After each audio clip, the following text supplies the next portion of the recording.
Salut, c'est Florian, bienvenue dans cette nouvelle vidéo. Dans cette vidéo, je vais te parler des 5 meilleures actions de croissance pour compte titre au mois d'avril 2022. Je te fais cette vidéo en mai parce que c'est une rétrospective sur le mois précédent.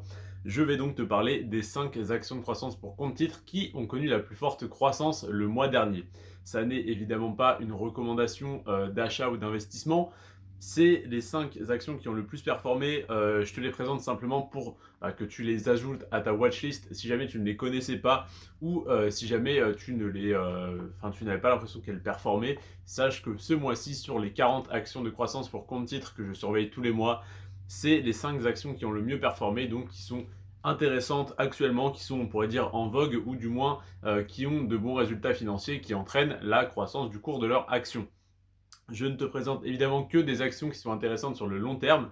Cependant, comme ces actions ont connu une forte croissance ce mois-ci, elles sont potentiellement surévaluées par rapport à leur valeur intrinsèque et par rapport au reste du marché qui a moins augmenté ce mois-ci. Donc, ne te jette pas sur ces actions pour les acheter. Elles sont peut-être un peu trop chères. Par contre, si jamais tu souhaites avoir quelque chose qui pourrait plus s'apparenter à une recommandation d'achat, même si je le répète, je ne suis pas conseiller financier, mais les actions que je serais plus susceptible d'acheter ce mois-ci, ça serait au contraire les 5 qui ont le plus baissé. Et donc ces actions-là, je te les présente dans quelques jours. Aujourd'hui, je vais donc te parler des 5 actions qui ont le mieux performé ce mois-ci. On va commencer avec la première, c'est l'action Vertex Pharma. Vertex Pharma, je vais te noter, si j'y pense, le nom des actions en commentaire ou non, je vais plutôt le mettre en description, en bas du coup dans la description de la vidéo pour que tu puisses les retrouver assez facilement si tu souhaites les chercher sur ton courtier, si tu souhaites les ajouter à ta watchlist. Alors, l'action Vertex Pharma, elle a fait plus 4,7% ce mois-ci. C'est une très bonne performance pour un mois. Donc si elle faisait 4,7% tous les mois, elle ferait pratiquement du 60% annuel en comptant les intérêts composés, ça ferait même un peu plus. Donc ça serait énorme et c'est à peu près ce qu'a fait de manière générale cette action parce que sur les 10 dernières années, elle a fait plus 593%. Donc ça fait du 60% annualisé. Alors c'est une excellente performance ce mois-ci pour cette action, mais ça n'est pas une performance isolée. Ça n'est pas rare qu'elle fasse ce type de croissance. Donc voilà, ce mois-ci en tout cas c'est celle qui a le mieux performé, mais c'est parce qu'on est dans un marché baissier que la plupart des actions ont baissé. Les actions françaises ont pris une grosse claque, les actions américaines pour la plupart aussi, hein. Il n'y en a que 4 qui sont dans le positif sur ma watchlist de 40 actions. Donc je vais te présenter les 4 qui sont dans le positif et une qui est dans le négatif, mais de très peu aujourd'hui. Mais il faut savoir que pour un marché baissier, plus 4,7%, c'est une très bonne performance. La deuxième action que j'ai à te présenter, c'est l'action Argan. Argan qui a fait plus 4% ce mois-ci. Pareil, très belle performance pour un marché baissier. Et elle a fait plus 1126% sur les 10 dernières années. Donc c'est une excellente performance sur le long terme. Est-ce qu'elle va maintenir cette performance? Évidemment, les performances passées ne préjugent pas les performances futures, donc je ne peux rien te garantir. Cependant, quand une action est en croissance linéaire, voire exponentielle depuis une dizaine d'années, j'aime à croire, j'aime à penser que ça va continuer pour cette entreprise et que l'effet momentum va se prolonger et surtout que des bons résultats amènent de l'argent amène des investissements qui amènent eux-mêmes encore plus de résultats. Donc la plupart des actions qui ont une courbe linéaire voire exponentielle, c'est parce qu'elles réinvestissent intelligemment leurs bénéfices. Donc ce type d'action devrait continuer de performer, à moins qu'il y ait une mauvaise gestion ou qu'il y ait un problème dans le secteur de manière générale. Donc voilà, pour Argan qui a fait 4% ce mois-ci et 1126% sur les 10 dernières années. La troisième action, c'est Hammer Tower REIT. Qu'est-ce que ça veut dire? En gros, c'est une REIT, c'est-à-dire c'est une société immobilière foncière cotée. C'est donc une entreprise qui achète de l'immobilier, qui reçoit des loyers, qui revend, qui fait des plus-values. Parfois, les REIT font également de la construction, donc de la promotion immobilière et revendent du coup avec une plus-value et donc reversent sous forme de dividendes une partie des bénéfices selon quel pourcentage tu as investi dans l'entreprise.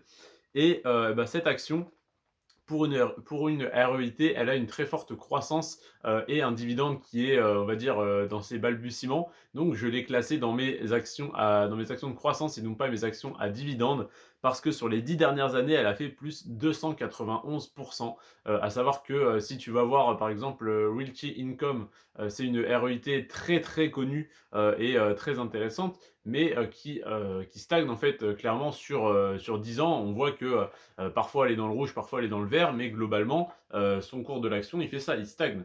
Il y a des hauts, il y a des bas, mais ça ne progresse pas. Par contre, elle verse un dividende à hauteur de un peu plus de 4%. Donc c'est relativement intéressant, relativement safe, donc sécuritaire. Là, on est sur une REIT qui verse un faible dividende, mais qui a une forte croissance. Donc, selon tes objectifs, ça peut t'intéresser. Je l'ai mise dans ma watchlist parce que pour l'instant, j'ai plus un profil d'investisseur de croissance et je passerai sur les dividendes du coup quand je souhaiterais me dégager une rente de la bourse. Mais pour l'instant, je préfère profiter des actions de croissance.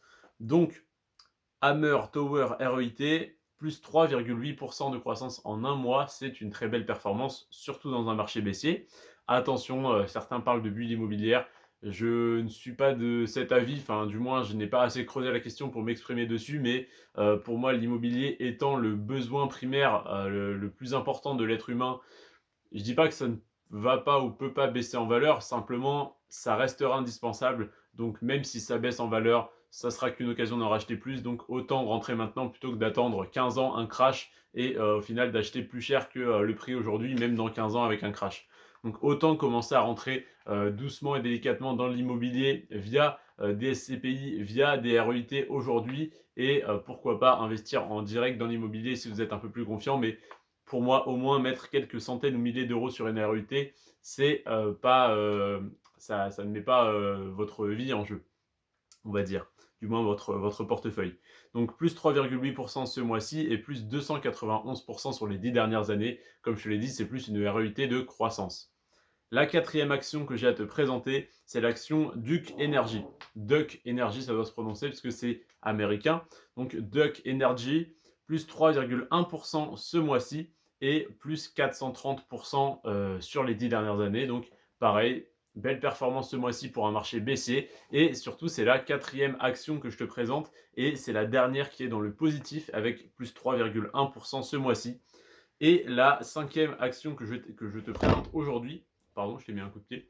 La cinquième action que je te présente aujourd'hui, c'est l'action Verisk Analytics. C'est une action qui, en fait, comment dire, qui audite, on pourrait dire, qui analyse les autres entreprises qui leur attribuent une note de risque dans leurs investissements. Donc Verisk Analytics a fait moins 1,6% ce mois-ci. Pourquoi je te la présente dans ce top 5? Parce que tout simplement, c'est l'action qui a le moins baissé parmi du coup les 40 actions que j'ai dans ma watchlist. Il y en a donc 4 qui ont baissé 36, 4 qui ont monté, 36 qui ont baissé. Parmi ces 36, c'est celle qui a le moins baissé, donc elle est à moins 1,6%. Il y en a qui sont à moins 10, moins 15, moins 20, moins 30% sur un mois. Et bien celle-ci est à moins 1,6%, donc elle a stagné, voire très légèrement baissé. Et sur les 10 dernières années, elle a fait plus 321%. Ça fait du 32% annualisé, c'est très correct. Je te remercie en tout cas d'avoir regardé cette vidéo, de m'avoir accordé ton temps. N'hésite pas à t'abonner pour ne pas rater les prochaines. Tous les mois, je fais ce type d'analyse. N'hésite pas également à t'abonner, à activer la cloche pour ne pas rater la vidéo que je te sortirai dans quelques jours sur les 5 actions de croissance pour compte titre à acheter en mai 2022. Donc les 5 actions qui ont le plus baissé, comme je t'ai dit, il y en a qui ont fait moins 10, moins 15, moins 20, moins 30%. Donc celles-là sont potentiellement très intéressantes à acheter si jamais tu souhaites rentrer dans ces entreprises. Ne les achète pas simplement parce qu'elles ont baissé pour acheter moins cher une entreprise que tu ne connais pas, qui ne t'intéresse pas. Mais si certaines de ces entreprises t'intéressent, n'hésite pas à y rentrer quand il y a de fortes baisses. Je te remercie d'être resté jusqu'à la fin de cette vidéo. Prends soin de toi et de tes finances. Ciao.